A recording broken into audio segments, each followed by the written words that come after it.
நற்செய்தி வாசகம். மனம் மாறுங்கள், ஏனெனில் விண்ணரசு நெருங்கி வந்துவிட்டது.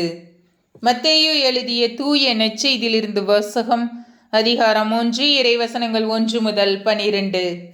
அக்காலத்தில் திருமுழுக்கு யோவான் யூதேயாவின் பாலை நிலத்திற்கு வந்து, மனம் மாறுங்கள், ஏனெனில் விண்ணரசு நெருங்கி வந்துவிட்டது என்று பறைசாற்றி வந்தார்.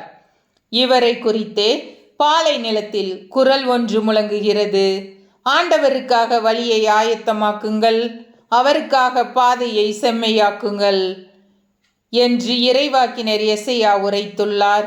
இந்த யோவான் ஒட்டக முடியிலான ஆடையை அணிந்திருந்தார். தோல் கச்சையை இடையில் கட்டியிருந்தார். வெட்டுக்கிளியும் காட்டுத்தேனும் உண்டு வந்தார்.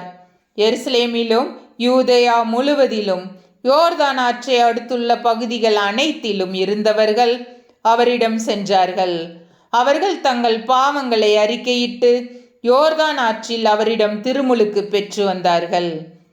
பரிசேயர் சதுசேயருள் பலர் தம்மிடம் திருமுழுக்கு பெற வருவதைக் கண்டு அவர் அவர்களை நோக்கி, விரியன் பாம்பு குட்டிகளே, வரப்போகும் சினத்திலிருந்து தப்பிக்க இயலும் என உங்களிடம் சொன்னவர் யார்? நீங்கள் மனம் மாறியவர்கள் என்பதை அதற்கேற்ற செயல்களால் காட்டுங்கள்.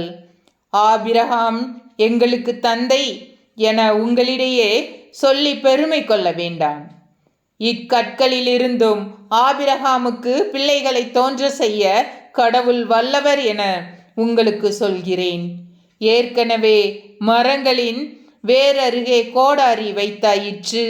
நற்கனி தராத மரங்கள் எல்லாம் வெட்டப்பட்டு தீயில் போடப்படும். நீங்கள் மனம் மாறுவதற்காக நான் தண்ணீரால் திருமுழுக்கு கொடுக்கிறேன். எனக்கு பின் ஒருவர் வருகிறார். அவர் என்னை விட வலிமை மிக்கவர். அவருடைய மிதியடிகளை தூக்கி செல்லக்கூட எனக்கு தகுதியில்லை. அவர் தூய ஆவி என்னும் நெருப்பால் உங்களுக்கு திருமுழுக்கு கொடுப்பார். அவர் சுலகை தம் கையில் கொண்டு கோதுமையையும் பதரையும் பிரித்தெடுப்பார். தம் கோதுமையை களஞ்சியத்தில் சேர்ப்பார், பதரை அணையா நெருப்பிலிட்டு சுட்டெரிப்பார் என்றார். ஆண்டவரின் அருள் வாக்கு.